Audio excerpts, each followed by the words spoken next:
Tem que colocar o microfone sempre.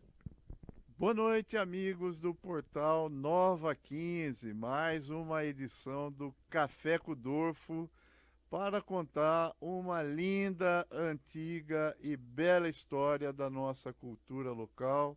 Esse ano o Salão Internacional de Humor comemora 50 anos e quem estava comigo ali na Praça da Catedral no dia 26 de agosto de 1974?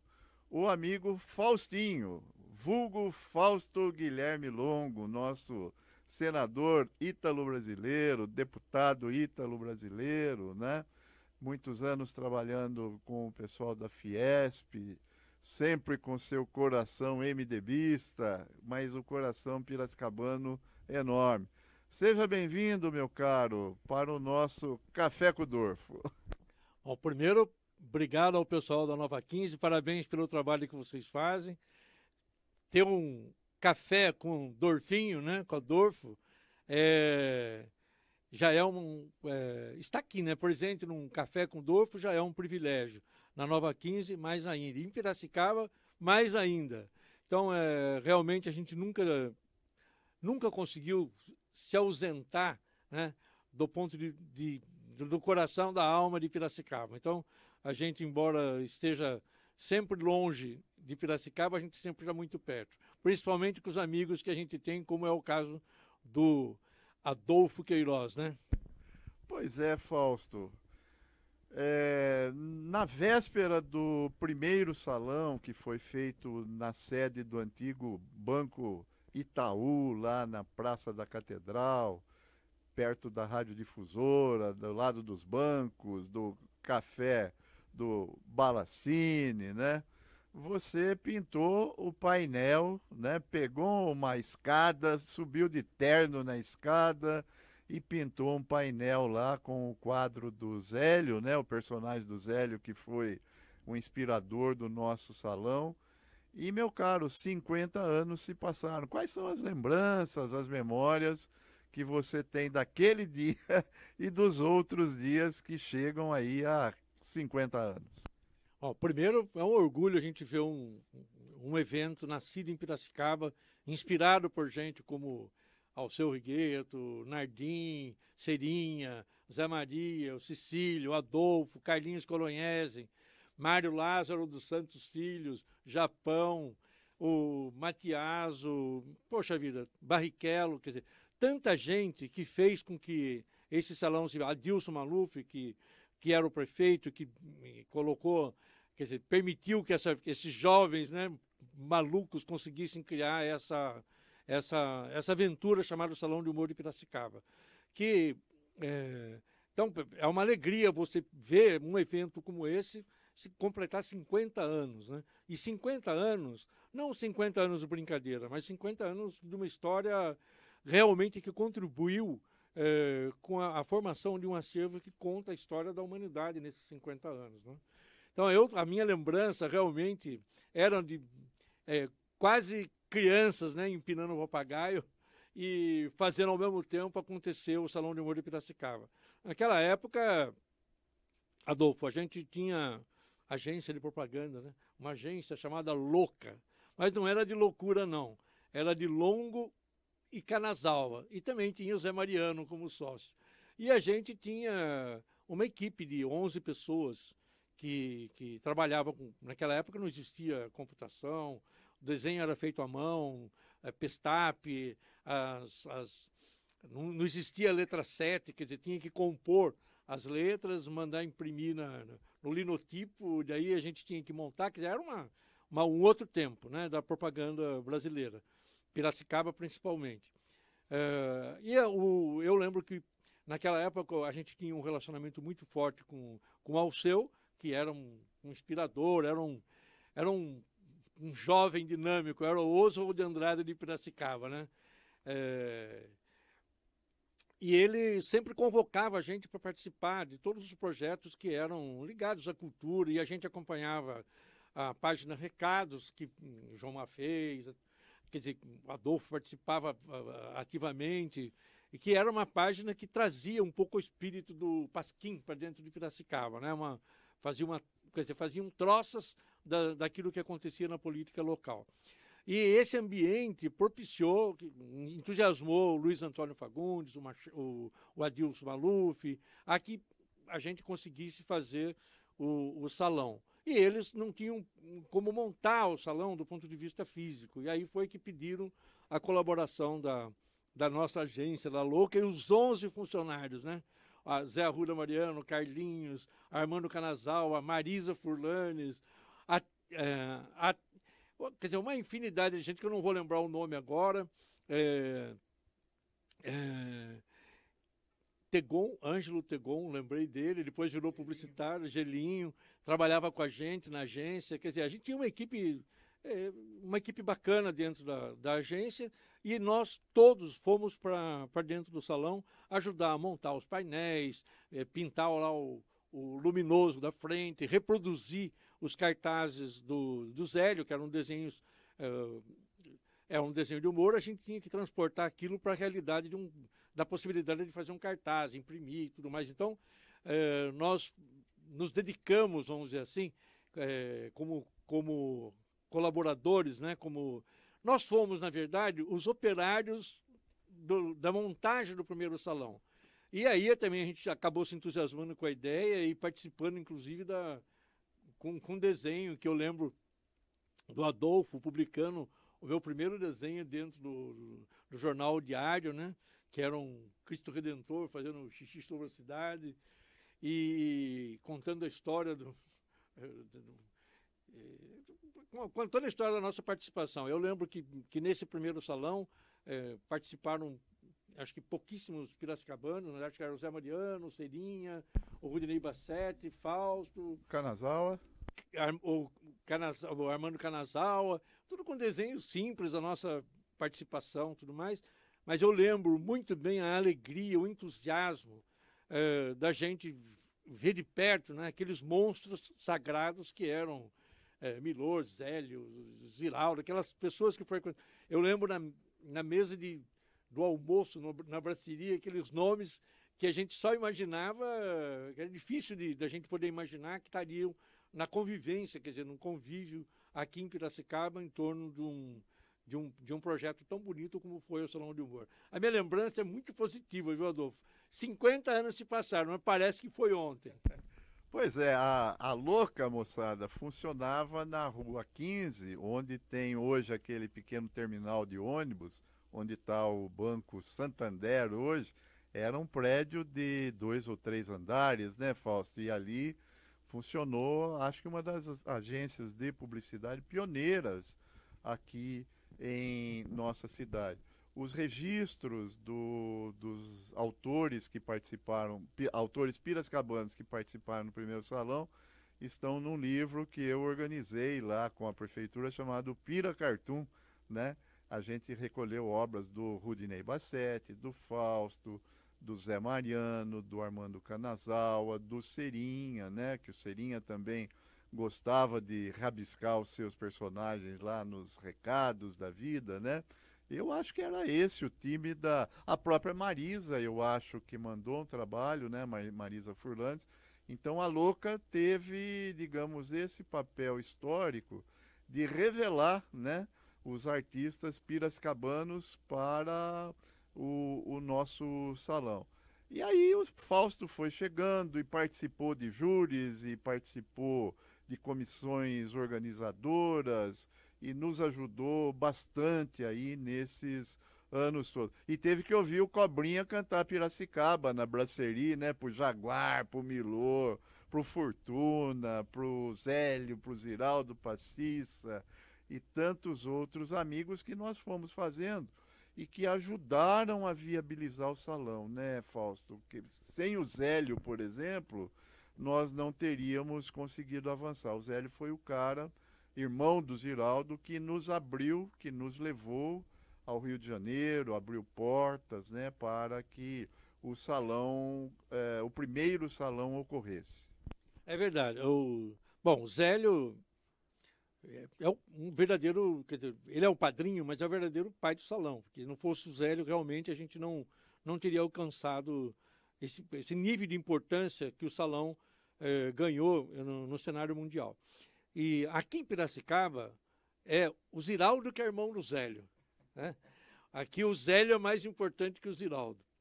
E, aliás, o Zélio foi de uma generosidade com Piracicaba que correspondeu à generosidade que o povo piracicabano teve com o salão.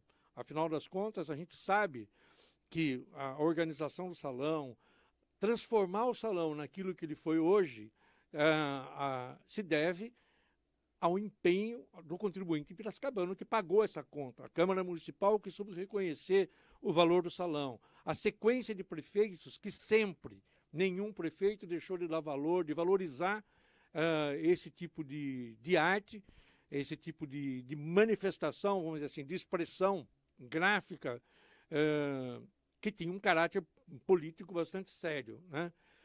Era para fazer rir, mas na verdade sempre foi do DNA do salão essa, vamos dizer assim, essa crítica, esse alerta à sociedade sobre o que estava acontecendo no mundo, principalmente em relação a povos oprimidos, né? Onde existia um país onde acontecia uma maior opressão, era o maior número de artistas que participavam do salão. E o Zélio, como vivia nesse ambiente internacional, participava de salões de Bordighera, Luca, imagina, o Salão de Tóquio reunia 10.000 trabalhos, né? Não tinha seleção, todos participavam.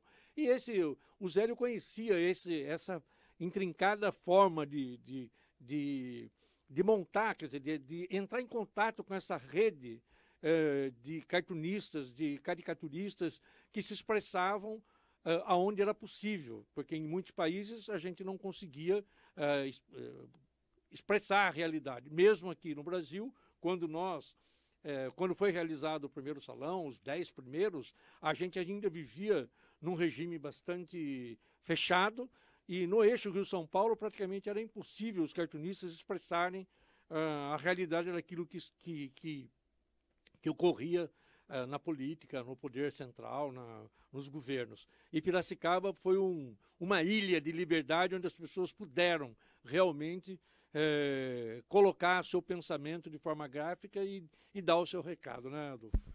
Pois é, tem duas outras boas histórias daquela noite de abertura, não sei se você vai se lembrar. Uma, o Zélio lançou um livro, chamava-se Sem Saída, né? Com H, né? E foi um grande sucesso. A outra foi o seguinte, pessoal, foi servido um coquetel daquela noite, né? Mas para a sorte de quem conseguiu e para delírio dos cartunistas que foram tratados como artistas hollywoodianos, né? O pessoal pegava a coxinha na mão, ficava com o guardanapo e ia pedir autógrafo para o Jaguar, para o Ziraldo, para o Zélio, para o Milor, para o Fortuna. Então, há uma memória, né? Eu mesmo tenho alguns guardanapos guardados, né? Com mensagens do Jaguar, do Ziraldo, né? Daquela noite, inclusive homenageando minha mãe, né? Não era nem para o Dorfo, era para Dona Zélia, o autógrafo daquele cartaz. Então foi uma noite. O Serinha gravou esse material numa máquina Super 8, há um registro, né? Há fotos antigas daquele momento também. E realmente foi uma noite que nós não... Se você perguntar para mim, para o Fausto, para o Colonese, para o Fagundinho, vocês planejaram alguma coisa? Vocês tinham intenção de chegar com 50 anos? Certamente eles dirão para a gente, não, a gente não tinha um projeto para o salão chegar onde ele chegou. Não é isso, Fausto? Hoje eu estou com 71, eu não imaginava nem que pudesse chegar aos 50 na época. Nós éramos todos, realmente era na total juventude. E não imaginava. Mas uma lembrança boa é essa da sua mãe. Dona Zélia era uma presença constante, né? Mas não só no salão, nos eventos culturais de Piracicaba, né, Adolfo? Sua mãe, e ela porque eu lembro tão perfeitamente onde ela encontrava, o carinho que ela expressava pela gente, pela juventude, sempre, sempre estimulava, né? Ela estimulava, ela tinha uma postura de entusiasmo pela vida, e ela transmitia isso para a juventude, e a gente se sentia muito confortável. Olha, eu sinto saudade da sua mãe. Dona Zélia era um amor de pessoa. Nem faz. Depois do primeiro salão, que foi ali na rua, na Praça José Bonifácio, o segundo foi feito num imóvel pertencente à família do Ermelindo Nardim, que nos deixou recentemente ali também na Governador, entre a São José e a Prudente. Você se lembra do segundo salão por lá também, Fausto? Sem dúvida, porque foi difícil montar. A gente era envolvido na montagem do salão, participava ativamente. Eu lembro praticamente ali era onde era o Banco Noroeste, né? E eu lembro a gente insistindo com a Celeste e com o Ermelindo, infelizmente. Aliás, um artista de reconhecimento internacional. Eu lembro as críticas que o Mário Schember e o Jacó Klintowitz faziam do trabalho do Ermelindo Nardim, e ele era colocado como uma revelação, como um dos vanguardista, né? Exatamente. E Piracicaba tem que lembrar bem esses artistas, porque Piracicaba é uma cidade que até nossa terra teve a generosidade de produzir muitos artistas e dar guarida para muitos artistas. Piracicaba tem que se orgulhar muito disso. E naquele salão, na Rua Governador, a gente também teve que pintar o luminoso, né, com o segundo salão, o emblema do Zélio com o segundo salão. E eu lembro de figuras importantes ali, Rodrigo Cid, participando da abertura, Irínia Clés, que era a diretora do grupo de dança da Manchete, né? O Rodrigo Cid depois foi talvez um dos maiores cenógrafos da TV Manchete. O pai dele, Cid Cerqueira, era famoso porque fazia aquelas grandes decorações de carnaval do Rio de Janeiro, que eram monstruosas e tudo mais, e o Rodrigo trouxe para Piracicaba essa experiência também naquela época, né? E Zélio, eu lembro daquele salão, a presença de Sérgio Aragonês, Claude Moliterni, né? Foi no terceiro, né? Terceiro. Mas ali era, acho que... Ali eu não estou bem lembrado quais eram os nomes, que eu lembro até dos cartoons, eu lembro, da gente podendo andar por ali. Eu lembro até hoje dos quadros, a gente ficava impressionado com as caricaturas, Poxa vida, olha, o segundo salão talvez ele foi tão marcante quanto o primeiro, porque era a confirmação de um projeto, né? Nossa, existiu o segundo salão, então existia... E a gente percebia o entusiasmo do Zélio, que foi a segunda vez que se fez um evento sem que houvesse um cerceamento da liberdade de expressão. Quer dizer, não houve um problema, né, de censura, de interferência, de quem quer que seja. Eu acho que Piracicaba realmente ela se caracterizou nesse período como uma ilha, né, Adolfo? Pois é, e nós arrodeamos o centro, né? Nós saímos da praça, viemos para Governador, e o terceiro salão nós fizemos no Teatro São José. Aí sim, com algumas presenças internacionais, o Claude Moliterni da França, o Sérgio Aragonês do México, tinha aquele... da Revista Med, tinha também o cara lá da Argentina, famosésimo, que eu também tá me falhando a memória. Vieram Hermenegildo Sabat, uma figura fantástica também, um criador de uma alma generosíssima, né? Esteve conosco aqui. Pela primeira vez, então, nós tivemos no júri 3 grandes figuras. O Sérgio Aragonês tinha 2 metros de altura por 2 de largura, né? 2 de bigode. E um bigodaço, mas era uma criança, né? Um gentleman, né? Então esse foi o terceiro no São José. Foi o terceiro salão no Teatro São José, que também ter conquistado a possibilidade de fazer no Teatro São José já foi um sinal de que o Salão de Humor de Piracicaba estava fadado ao sucesso. Quer dizer, porque era uma resistência natural se transformar, que o teatro era o salão de baile do Coronel Barbosa, se transformar num salão de exposição, foi um grande avanço. Quer dizer, foi a demonstração de que Piracicaba aceitava o Salão de Piracicaba de uma forma mais generosa, vamos dizer assim. E talvez foi uma noite de gala. O salão o terceiro salão, quando recebeu esses nomes, eram nomes que eram referenciados no mundo como cartunistas, como expressão gráfica. A revista Mad era a revista, acho que mais publicada, era a revista Punch, né, inglesa, e a Mad americana, que eram as revistas mais, vamos dizer assim, procuradas principalmente pelo jovem universitário, porque a universidade tinha um papel muito restrito e muito consciente do ponto de vista político. E a revista Média era uma revista que, vamos dizer assim, circulava, Pasquim e revista Média que circulavam no meio universitário brasileiro. Então, Piracicaba, nesse terceiro salão, ela deu a real demonstração de que o salão estava integrado no cenário internacional, né, Adolfo? Pois é, dali por diante, né, do quarto até, eu não vou me lembrar também qual edição, mas por alguns anos, o Adilson, né, o João, empenhado como secretário de obras, construíram o Teatro Municipal de Piracicaba, ali na Avenida Independência, que depois foi denominado de Lôcio Neto. Então, o Salão de Humor, durante muitos anos, foi realizado lá no hall do Teatro Lôcio Neto. Aí você já tinha uma estrutura do poder público, né? Ele bancava, ele acolhia, ele recebia as pessoas, as premiações eram feitas ali no hall mesmo do teatro, né? E eram expostos muitos trabalhos, né? Sempre crescente a demanda de trabalhos de caricaturas, de histórias em quadrinhos, de charges, de cartoons, né?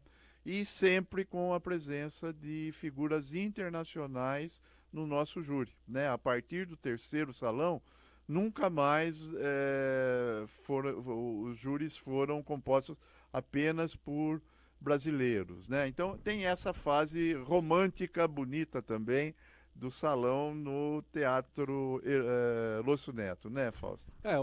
Importante que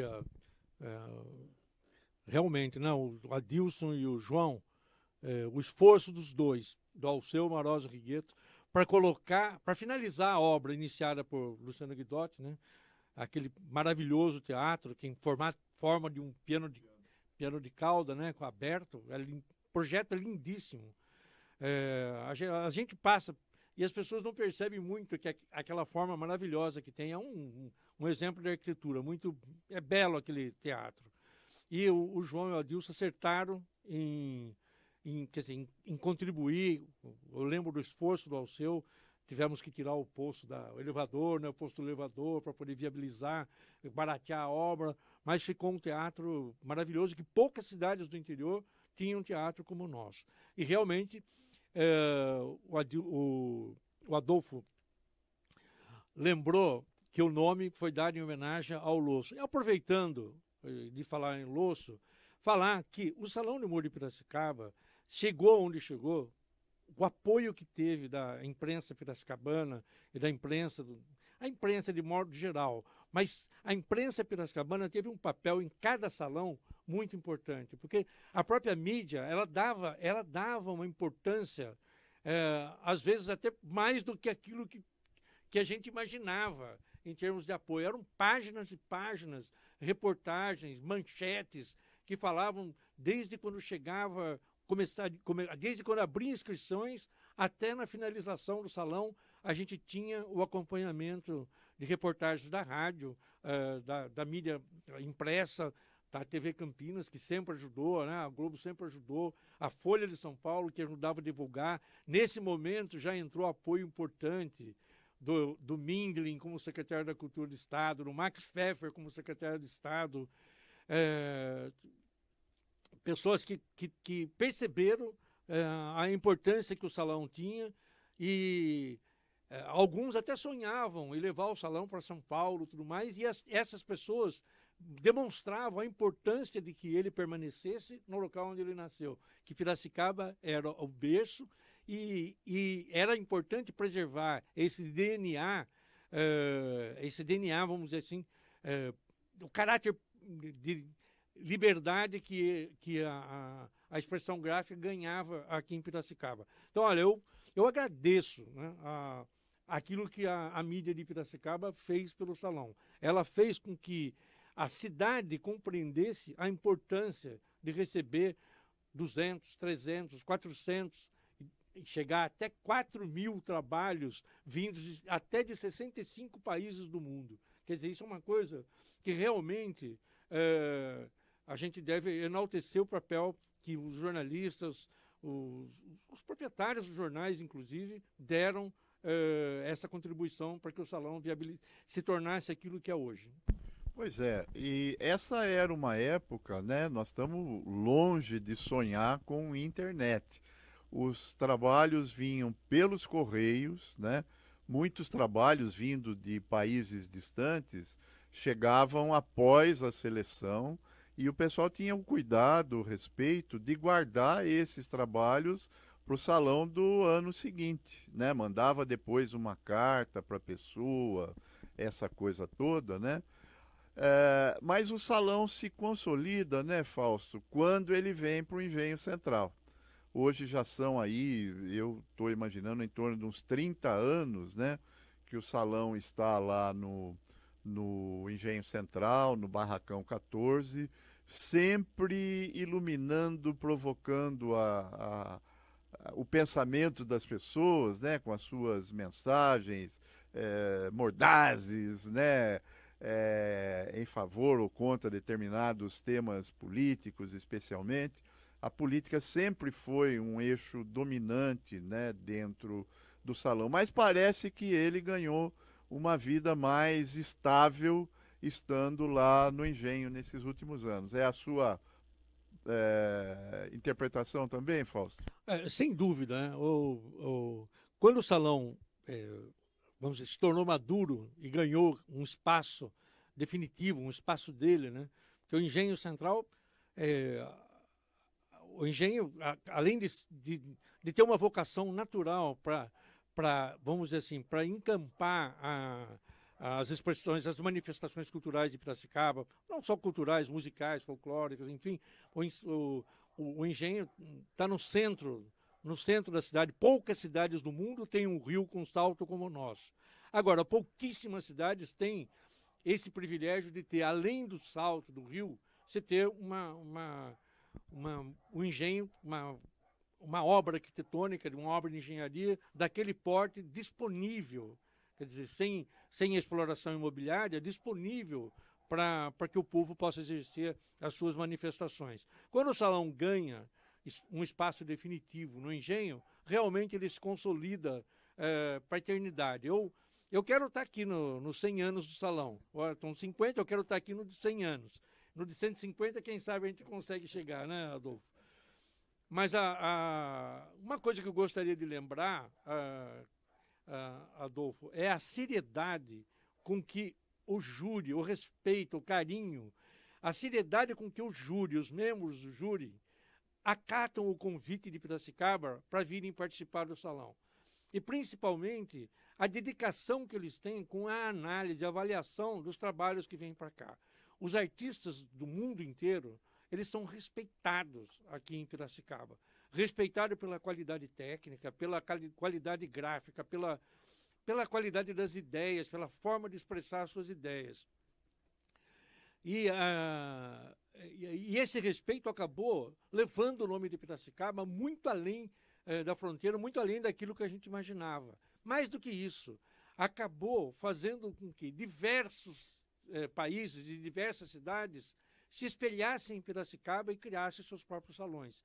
O Salão de Piracicaba, hoje, praticamente, é o salão mais antigo do mundo E ele é o pai de muitos salões que nasceram aqui, porque foram pessoas que vieram participar do júri, participar da comissão organizadora, participar das aberturas e que levavam a ideia do salão para seus estados, suas cidades e outros países.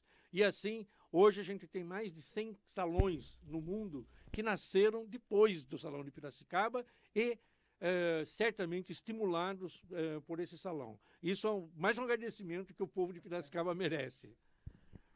Chegou a hora, meia hora já foi, hein, cara? Chegou a hora do famoso café com o Dorfo aqui. Então é café sem açúcar, hein? Olha, tem que fazer tintim aqui, viu? Senão não vale. Viva nós, muito obrigado. Viva nós. Olha, é certamente que o café... Falamos hoje no almoço, né? Que o café de Piracicaba sempre é um café que deixa saudades. Aliás, não só o café, a cachaça também, né? A cachaça, a pamonha, né? Piracicaba tem as suas vantagens. Fausto, depois dessa fase, desses 4 estágios do salão, nós vamos chegar no período contemporâneo e com essa contemporaneidade chega a internet. Então hoje nós falamos com a Europa, a Ásia, nós trouxemos um cara, o Alireza Pakdel, do Irã, né, para participar de um dos nossos júris, né? Quer dizer, quando que se poderia imaginar, né, se não fosse esse contato virtual? E esse contato virtual também nos salvou na pandemia. Mesmo na pandemia, com todas as dificuldades no Brasil e no mundo, o salão foi realizado, né? Fizemos uma exposição virtual em 2021, né, no auge da pandemia, e depois fizemos uma, em 22, já foi possível abrir a exposição, todo mundo de máscara lá dentro do Barracão 14, né? Foi uma coisa, nós fizemos a exposição virtual e o virtual se transformou numa forma de comunicação. Então, foi possível fazer os júris de seleção, os júris de premiação, né? Sem que houvesse necessidade do presencial. Só agora em 23 nós voltamos a ter júri de seleção, júri de premiação. Vieram, acho que mais de 2.400 trabalhos de muitos países do mundo, sem que a prefeitura gaste 1 centavo em anúncios em jornais e revistas internacionais, em sites de propagação das mensagens, né? Quer dizer, o nome do salão se consolidou, sobreviveu à pandemia e agora, essa semana, ontem, o pessoal estava analisando o Salãozinho de Humor, que é o filhote preferido, já deve estar indo para a maioridade, 18 anos, né? Prestigiando crianças, né, das escolas públicas e particulares de Piracicaba.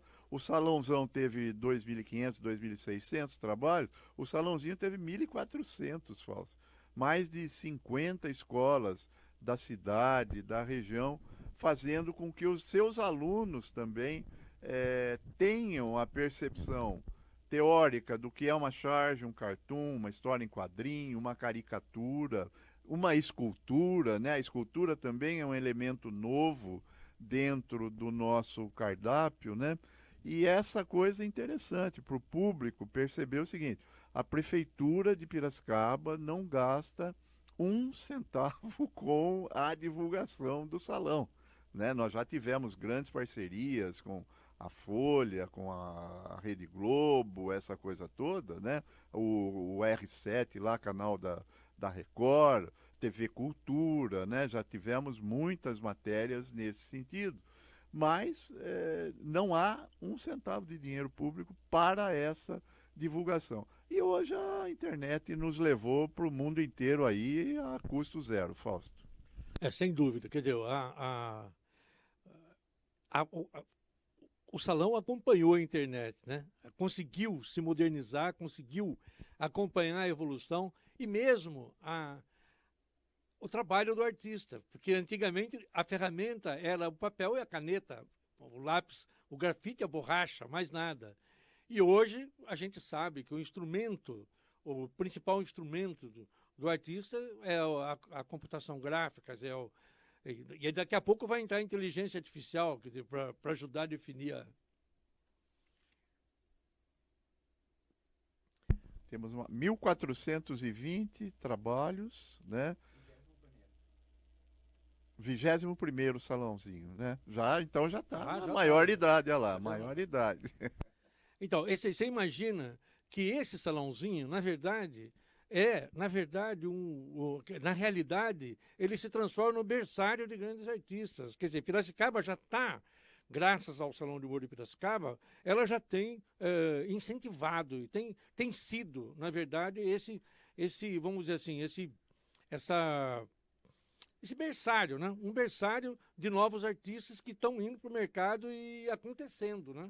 Piracicaba, você pega o William Russard, você pega a quantidade que tem de artistas aqui que se revelaram, que eram crianças de 7, 5, 6 anos de idade que iam no salão, ficavam deslumbrados com aquilo e se entusiasmaram com a arte do cartoon, da caricatura, e aí foram revelados talentos e cada vez mais. Eu tenho certeza que Piracicaba vai se caracterizar no futuro exatamente isso, como um lugar onde nascem grandes cartunistas, grandes expressões do mundo não mais gráfico, porque agora as novas ferramentas digitais predominam em relação ao desenho, né? O desenho do ponto de vista do papel e da caneta, tudo mais. Eu ainda sou do mundo antigo, viu, Adolfo?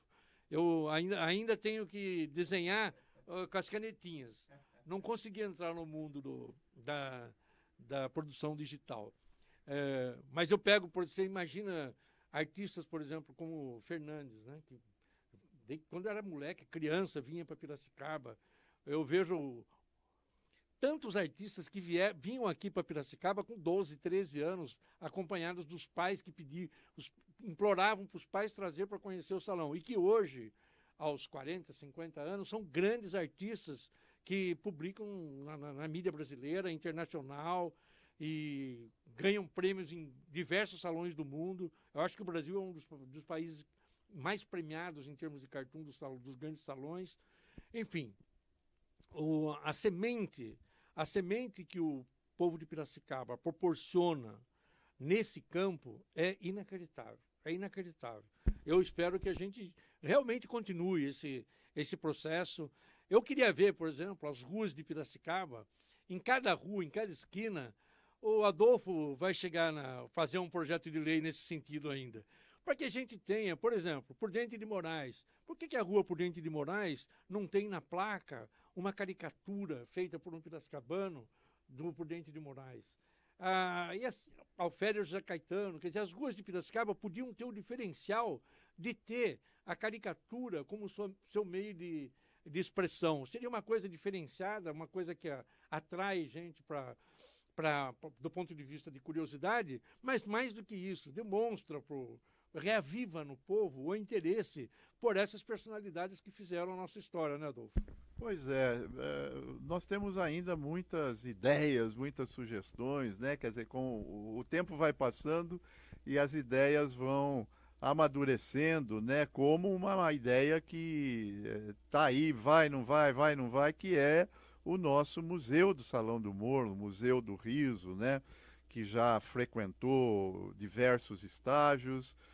Tínhamos a esperança de que o Luciano conseguisse fazer o tal do Engenho da Cultura, mas aí já 2 anos e meio já foram, vai ser difícil ele entregar isso, mas não impossível, né? Mas é um sonho, é uma meta a ser conquistada, porque se nós tivermos uma exposição permanente do Salão de Humor, o salãozinho, lançamentos de livros, palestras, cursos, né, para professores. O João mostrou aí o Erasmo Espadoto, né, no júri do salãozinho. O Erasmo tem saído, Fausto, de escola em escola, capacitando professores para ensinar a diferença da charge para o cartoon, do cartoon para a história em quadrinho, da história em quadrinho para a caricatura. Ele tem sido né, o nosso caixeiro viajante nas ruas de Piracicaba aí, para difundir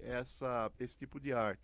E o museu, ele poderia centralizar atividades de pesquisa, de extensão, de propagação de ideias, de debates, de lançamentos de livros. E aí a gente poderia ser um novo trampolim, porque eu não sei se você concorda com o que eu vou falar agora ou não. Eu acho que o humor gráfico perdeu muito espaço, embora se publique, né? A Folha publica, mas ela publica as mesmas pessoas há muitos anos, né? Ela não se renovou, assim como o Globo, assim como o Correio Brasiliense, né? O Estadão. Eles publicam alguma coisa do humor gráfico, mas eu sinto que o humor gráfico, por exemplo, perdemos espaço nas capas de revistas, né? Embora tenhamos um número muito maior de revistas digitais, especialmente hoje, parece que o pessoal ainda gosta de ver uma fotografia, de ver um outro tipo de arte que não o humor gráfico. O humor está em crise, Fausto? Ou o humor gráfico está em crise? Eu acho que o que está em crise, vamos dizer assim, é o setor editorial. Você pega, por exemplo, você entra numa livraria, Martins Fontes, uma livraria de grande porte, a quantidade, os livros, a capa de livro é a ilustração. Então, a ilustração, quer dizer, nesse sentido, não perdeu o mercado, ampliou muito o mercado editorial, ampliou muito. O que diminuiu foi a imprensa. Por quê? Porque a internet substituiu o telefone, a mídia televisiva, ela substituiu o jornal. As pessoas não perdem muito tempo com a compra ou a leitura de um jornal. Antigamente você entrava numa banca de revista, tinha 3.000 alternativas. Hoje você entra, tem 150, 200 alternativas. E outra coisa que aconteceu também é que a especialização das revistas tornou isso... quer dizer, as pessoas vão lá e compram aquilo que elas estão realmente interessadas. Quem é culinária, quem é automóvel. E isso reduziu, quer dizer, especializou demais a mídia e reduziu essa coisa do impacto geral da imprensa, vamos dizer, do jornal, né? Do jornal impresso no dia a dia, na rotina das pessoas, né? Antigamente você levantava e era tomar café, sentar numa cadeira e ler o jornal. Até chegava no trabalho, até o patrão respeitava o período em que a pessoa se dedicava a ler o jornal, porque a leitura do jornal era importante até para atualização, vamos dizer assim, do que acontecia no dia a dia, profissional e tudo mais. E hoje não é mais essa realidade, porque a comunicação rápida do telefone, da televisão, substituiu e ampliou o mercado, na verdade, né? Hoje, um cartunista, a gente não imagina a rede que se forma entre os cartunistas do mundo, trocando mensagens, trocando seus trabalhos, criticando, elogiando. Eu recebo pelo menos 150 trabalhos por dia na internet, no meu endereço digital. E nós comentamos um com o outro. Aí tem o Clube dos Desenhistas, o Clube dos Ilustradores, aí diversos salões que publicam, o Salão de Caratinga, o Edra. O Edra faz um trabalho de divulgação, praticamente de hora em hora ele coloca 3, 4 artistas publicados, né? E aí os outros cartunistas comentam, e que, belo trabalho, belo traço, que solução gráfica bonita, tal. Então, a internet, ela produziu um efeito muito superior àquele que era o da publicação. A publicação, ela conferia, vamos dizer assim, sucesso, dava nome a um cartunista, e se tornava aquele cartunista Paulo Caruso, ou Laerte, quer dizer, o Ziraldo, que publicavam na grande mídia. E 90%, 99% dos desenhistas que tinham uma produção tão importante quanto, e de qualidade às vezes até superior daqueles que publicavam, ficavam relegados à ignorância, porque a população não tinha acesso a esse tipo de trabalho, porque era só a mídia impressa que proporcionava isso.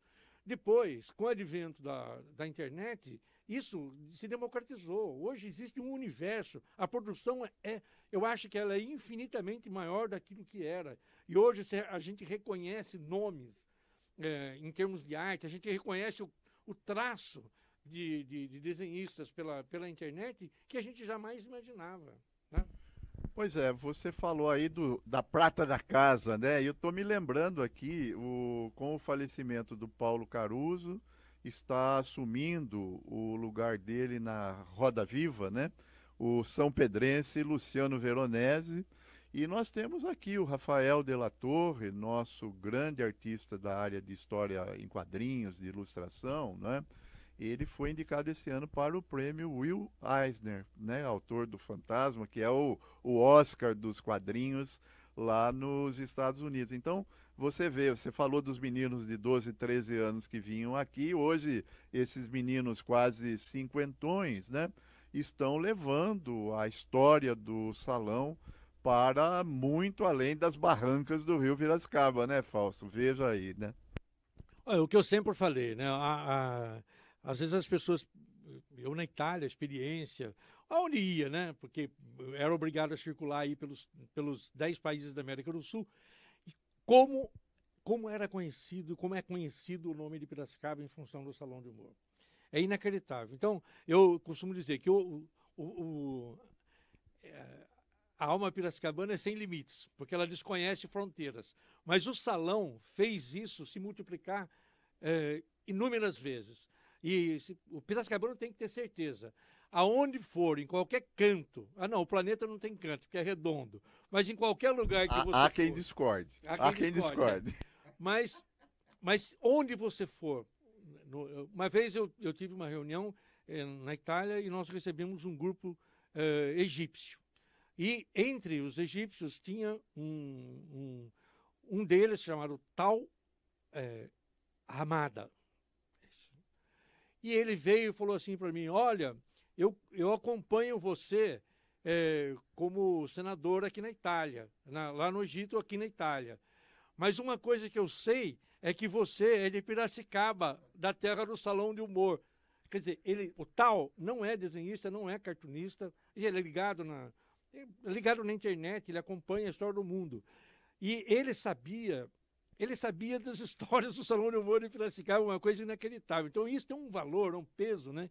E principalmente, quer dizer, quanto mais esses jovens que circularam pelo salão, que se transformaram nesses gigantes hoje da produção de quadrinhos, o Veronese conquistando um lugar na TV Cultura, um lugar, é um pedestal, aquele posto que foi ocupado pelo Paulo Caruso é um pedestal da expressão. E o Veronese, que circulava aqui com a gente desde garoto, quer dizer, o Salão de Humor de Piracicaba foi um grande incentivador na vida dele, e ele mesmo reconhece, né? Então, Piracicaba está nossa região, né? Está produzindo em nossa região talentos e está exportando talentos. E esses talentos vão contribuir para fazer cada vez essa história se perpetuar mais, né? Com certeza, né? Você falou aí da nossa velha e querida Roma, né? E nós tivemos o privilégio, com a sua ajuda, de alguns anos atrás, realizar uma belíssima exposição lá na Embaixada do Brasil em Roma, né? E tivemos que tomar aquele vinho delicioso de lá, essa coisa toda. Relembra um pouquinho essa experiência, foi no governo do Gabriel, né, Ferrato, que nós tivemos lá. Não me lembro o nome do embaixador na época, mas fomos muito bem acolhidos, né? E teve uma grande repercussão. O lançamento de uma mostra do Salão de Humor foi muito bem recebido pela imprensa italiana, e nós estamos acolhendo esse ano no nosso júri uma italiana, uma mulher, né? O salão também abriu-se para exposições de mulheres artistas, né? Chama-se Lápis, Batom e TPM. Então está vindo da Itália esse ano para a nossa exposição a Marilena Nardi, né? Que é também uma grande expoente entre as mulheres da Europa para o mundo do humor gráfico. Então tem um pouquinho de Roma, de mulher, né? E se sobrar, toma um vinho também, né, Fausto? Olha, aquela Quando a gente fez a proposta para o embaixador, eu já vou me lembrar. Flecha? Não era Flecha de Lima? Não. Eu já vou lembrar já, mas eu me desculpo porque... Mas quando a gente levou a proposta de realização de uma exposição do Salão do Humor em Piracicaba, na Embaixada, no Palácio Pampilhi, na Piazza Navona, quer dizer, um dos edifícios mais admirados de Roma, eu achei que ia ter trabalho, que ia precisar convencer a equipe do embaixador sobre a importância de fazer uma mostra sobre o cartoon. E, para minha surpresa, ele tinha um livro dos 30 anos do salão na estante dele. Ele se levantou, pegou o livro dos 30 anos e falou assim, claro que vamos fazer essa exposição. E realmente foi uma exposição belíssima, super prestigiada. O Gabriel Ferrato dos Santos nos apoiou, a Rosângela Camolese era a secretária da Cultura, também nos apoiou. Você esteve lá em Roma com a gente. Foi uma exposição extremamente concorrida em Roma. As pessoas, o próprio embaixador mostrou o livro depois de pessoas que passaram para ver a exposição. Ela foi prestigiada, né? Foi um dos eventos de grande prestígio Eu acho que a gente devia repetir essas coisas, entendeu? De levar o acervo do salão, como foi levado já para o Porto, para Amadora, Lisboa. Então, nós precisamos levar mais esse salão, levar o acervo mais para fora. E, Adolfo, você falou de uma coisa que eu esqueci de falar rapidamente, você falou do museu. Eu acho que talvez seja a consolidação do produto humor como uma característica da nossa região. Não é o humor piada, é aquele humor crítico, o humor que faz pensar, o humor que transmite a preocupação da sociedade com o destino da humanidade, do ponto de vista seja ambiental, da violência, da mulher, dos menos favorecidos, enfim, quando é para criticar aqueles que abusam do poder, que tentam suprimir as liberdades democráticas, o Estado de Direito. Então, eu acho que um museu consolidaria, certamente um museu moderno, seria um museu dinâmico, com uma rede de comunicação extremamente eficiente do ponto de vista digital. Eu acho que Piracicaba tem que pensar seriamente nisso. Uma vez eu escutei o Jal e o Gual, que são também grandes incentivadores e participaram de tantos salões de uma forma voluntária. Eles têm talvez o maior acervo de desenhos que o Brasil já acumulou. Se não me engano, eles têm 15 mil do IMAG, que é um acervo que poderia estar agasalhado aqui em Piracicaba, que até hoje não foi agasalhado em lugar algum. E que desenho de Agostini, desenhos importantíssimos da história brasileira, desde a época do Império, e que poderiam ser acolhidos pela cidade de Piracicaba. Se você deu uma ideia que deveria ser levada a sério, que é a possibilidade de a gente ter realmente um museu do humor, o museu do riso, o museu da imagem gráfica, o nome que seja, mas a gente deveria levar a sério essa ideia. Eu acho que esse é um sonho permanente aqui para a gente. Fausto, estamos chegando aos 45 do segundo tempo, voou, né? Eu disse para você que ia ser um bate-papo, conversa de boteco, e foi, né? O tempo, a gente não percebe, mas o tempo passa rapidinho aqui. Então, eu deixo aí esses minutos finais, né? Gratidão pela sua presença, que seja a primeira de muitas, né? Que você possa estar com a gente aí em outros momentos, porque você realmente é um cara multifacetado, né? Você tem o seu cardápio é bem extenso aí de contribuições à cultura em nossa cidade. Mas deixa aí a sua palavra final aos nossos amigos, né? E quem sabe um alento para os 50 anos do salão. Tem uma notícia exclusiva nossa aqui que não saiu ainda nas mídias. A convite do deputado Alex Madureira, nós vamos ter uma exposição na Assembleia Legislativa. Eu acho que, eu não me lembro se é dia 16 ou 19 agora de agosto, vai anteceder a abertura do salão. Vai ser uma exposição de caricaturas, né? Depois eu passo para você se agendar lá, convidar os amigos nossos de São Paulo para que nos prestigiem também nesse período. Haverá uma grande cobertura de imprensa, né? A Assembleia Legislativa tem uma máquina de propaganda fantástica, como televisão, como jornalistas, essa coisa toda, né? Então, gratidão aí ao Alex por essa iniciativa, ao Júnior Kadeschi, que está pilotando essa exposição, ao Carlão Beltrame, nosso secretário de Cultura, que topou imediatamente fazer essa exposição, e uma gratidão muito especial à Renata Maluf, filha do Adilson, né? Esse ano nós vamos ter mais um prêmio, né, de R$ 7.500, que vai se chamar Prêmio Adilson Maluf, né? Adilson foi o grande pioneiro, né? Se nós estamos aqui hoje, foi por causa da confiança, né? Confiança que o Adilson teve naquele que o Fausto chamou aí generosamente de bando de malucos, meninos de 16, 17, 18 anos como nós naquela época, que mergulhamos nesse projeto e estamos aí frequentando esse espaço magnífico até hoje. Fausto. Vamos lá. Bom, primeira coisa, agradecer e parabenizar esse espaço, né, que é a Nova 15, que está conquistando, quer dizer, através dessa mídia moderna, que é a mídia digital, levando informação, levando lazer, né, levando entretenimento de uma forma com conteúdo, né, coisa que é raro hoje na internet a gente ver conteúdo da qualidade que a gente vê aqui na Nova 15. Agradecer ao Café com Dorfo, né? O Adolfo é um parceiro desde da mais tenra infância. Eu admiro o seu trabalho, admiro o seu comportamento, seu caráter, a generosidade e o seu empenho sempre pela cultura, pelo jornalismo, pelas boas ideias que a nossa cidade produz, né?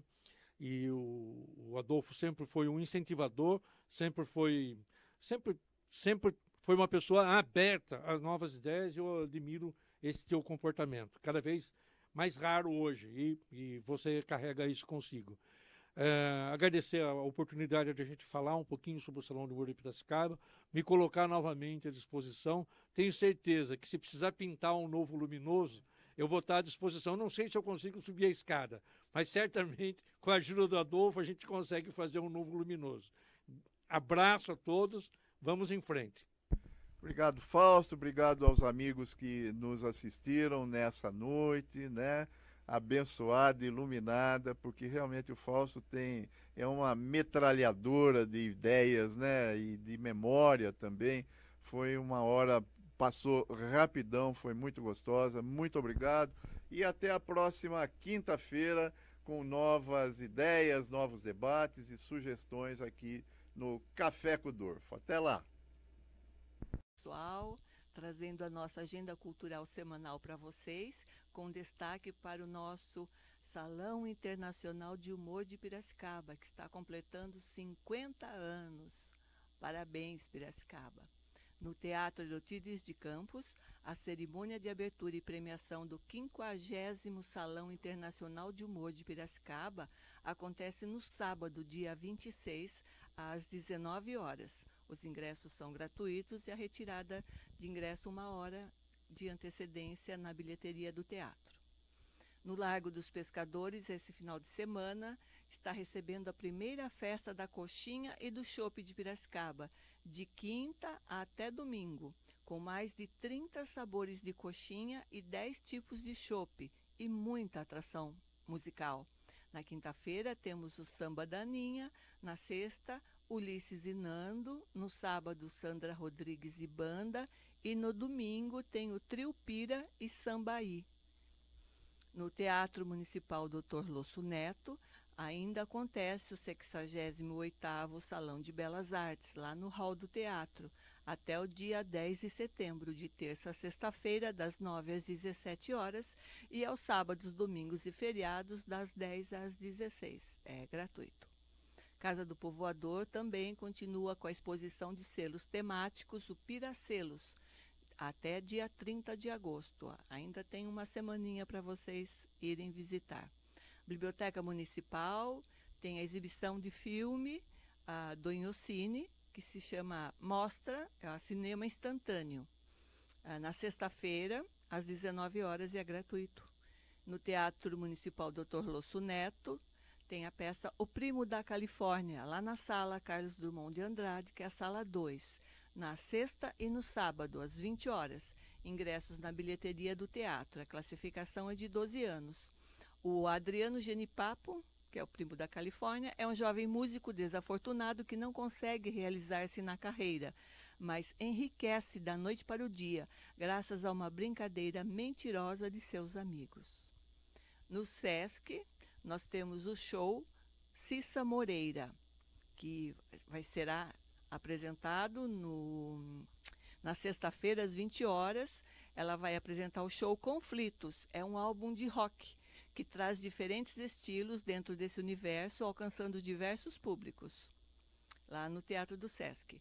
No Parque do Engenho Central, está acontecendo, Piracicaba vai sediar na sexta, sábado e domingo a etapa decisiva do Challenge International Sexto Basquete 3x3, em comemoração aos 256 anos da cidade, das 9 às 18, lá no Parque do Engenho Central. Na Biblioteca Municipal ainda temos o curso Fundamentos de Desenho Artístico, no sábado, das 8 ao meio-dia. É gratuito mediante inscrição presencial. Temos também na biblioteca o lançamento do livro Um Brasileiro no Alasca, que acontece no sábado, às 10 horas da manhã. É um livro de Caio Albuquerque, com a presença do atleta Joilson Ferreira, o Jabá. Ainda também na biblioteca, o curso livre em Africanidades, História Negra, Avanços e Desafios da História sobre o Negro no Brasil, com a professora historiadora Marilda Soares, no sábado, às 15 horas. Haverá emissão de certificado. É gratuito. No Parque do Engenho Central, no sábado, das 7 às 11 horas da manhã, temos a caminhada do voluntariado. É gratuito e os 500 primeiros inscritos terão direito a uma camiseta personalizada e a retirada deve ser feita no dia do evento. No Salão de Cristal do Clube Coronel Barbosa, acontece o lançamento do livro Quatro Paulos, que é a biografia do vereador Paulo Campos, sábado, dia 26, das 14 às 16 horas. No Teatro do SESI, e vai estar recebendo no sábado também a cantora Adriana Genari, que apresenta o show Chasing the Beatles, às 20 horas, e os ingressos já estão liberados pela plataforma Meu SESI.